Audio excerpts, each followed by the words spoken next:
What's up, y'all? It's your girl, Monica the Diva. So, I am at work, and I wanted to make a video to clear up the video that I made this morning. So, y'all won't see this till Thursday morning. But, anyway, I just wanted to make you guys clear on why I was upset, what specifically is going on, so you can have a full understanding of the situation that I'm in. So basically, it goes like this. I work for a huge corporation, okay? I work in their building, but not for them. This corporation has thousands of employees, literally thousands at this site. But the company that I get paid by, the company that I work for, who signs my checks, there's only about 30 or 35 of us on payroll. That's just employees. That's not including our management team. If you included our management team, you would have to add on 4 extra individuals. So, I mean, it really wouldn't bump it up a whole lot. But management is completely separate from me. Management is non-union. I am in a union, and I'm under the same umbrella, the same union, the same logo as the corporation that I work at, the building that I clean at, okay? But we're not treated exactly the same. It's almost like they are one group and the company that I'm with is a separate group. It shouldn't be that way. It's not supposed to be that way, okay? I don't know how to explain it.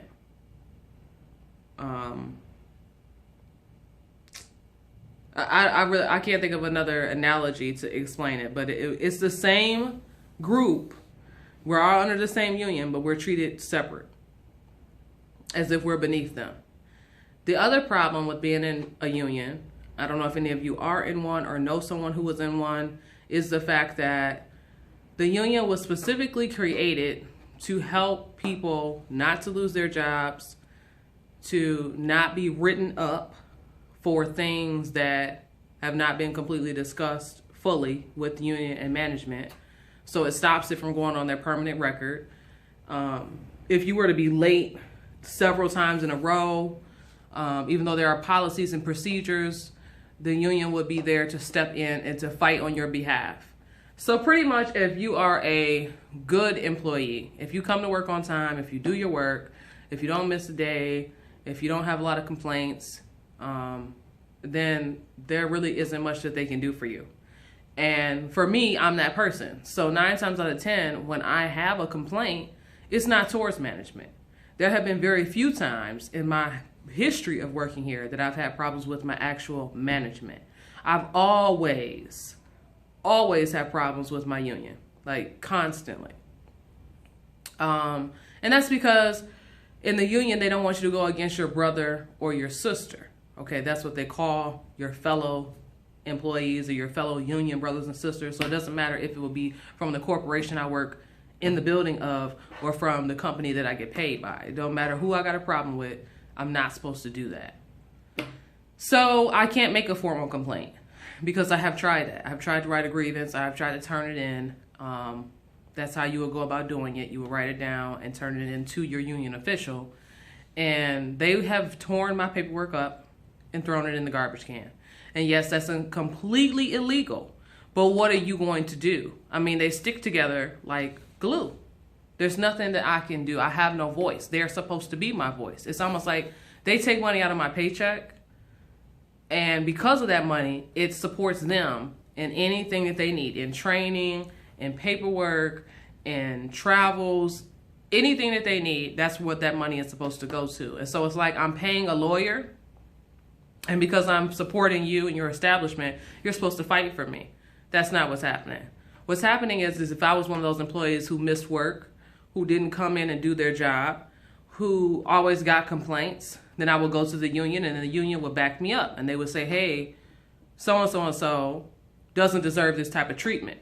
It doesn't go the other way around. See, that's what I don't get. That's what I don't like about this situation. I've had some problems with my management this year in particular when I came back from my surgery, but it was just completely ridiculous. So my my supervisor came to me, the head boss. We have one person who basically runs the show and tells all of our employees who work, the 30 of us, what to do, how to do it, when to do it, why to do it. And because you have a union, you are to vote on what position. Hold on. My bad, y'all, because technically I'm not supposed to be recording, but So you are to vote on what job you want to work. And once you vote on that job, it goes by seniority, and they go from the highest to the lowest. So then, what job you get is what job you voted on, pretty much, or what you ended up with.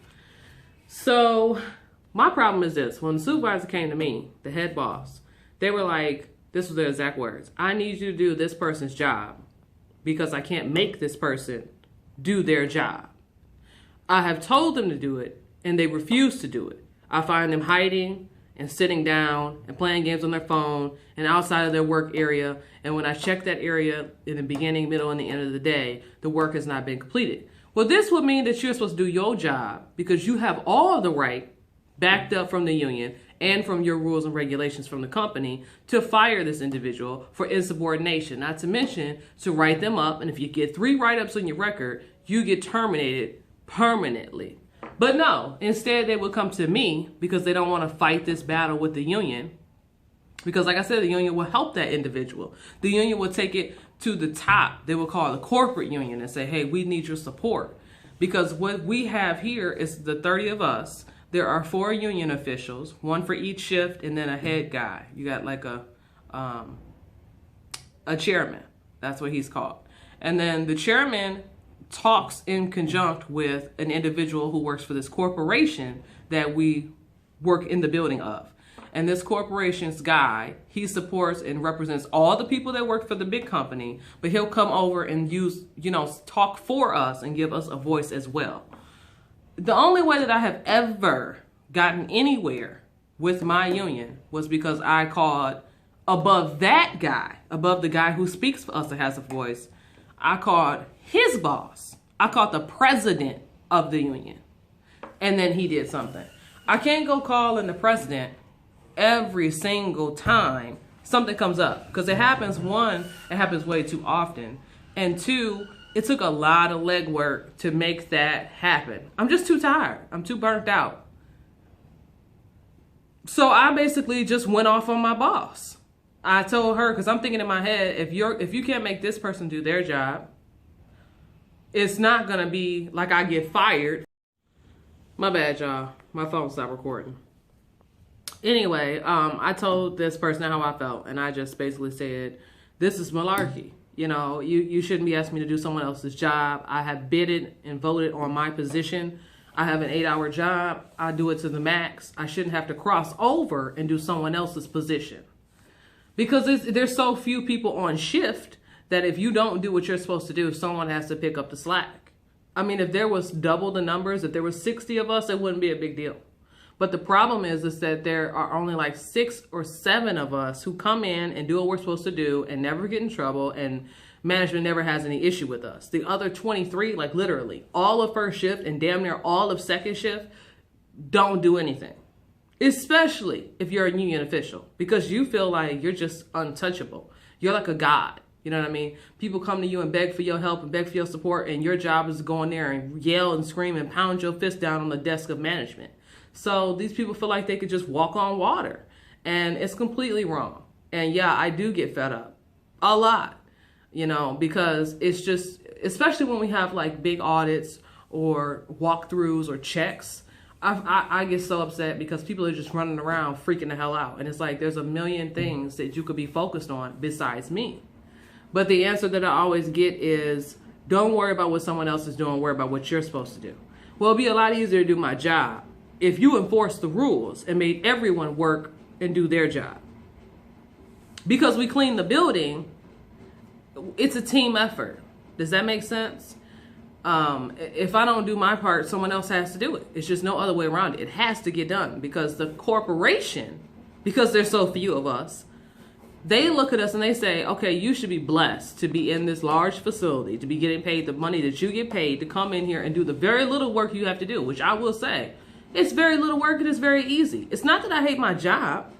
It's that I hate how I get treated at my job. And I especially dislike a lot of individuals who are working here. I just believe that they are unqualified to receive what they have been blessed with. So that is where my rant came from. That is a lot of the background of what's going on. I just really am like stuck between a rock and a hard place.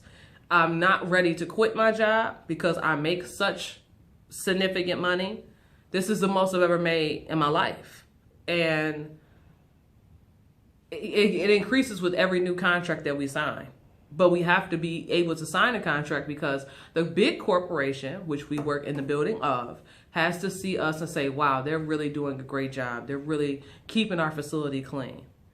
Well, if they just see a bunch of us sitting around, playing on our phones, hiding in bathrooms, in closets, some people from my team actually are in sexual relationships and have those relationships on site during work hours and get caught.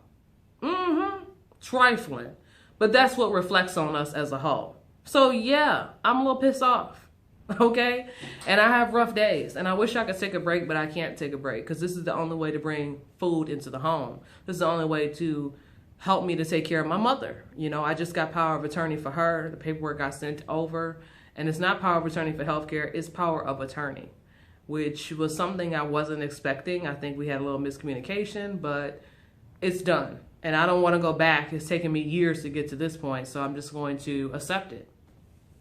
But I am an adult now. I mean, I'm an adult that has a responsibility of taking care of their own parent, which is official now. It's not like it was before where it was like, I'm doing it because I feel like it is my birthright to make sure that my mother is healthy and mentally sound and has all that she needs. Now it's like, it's legal.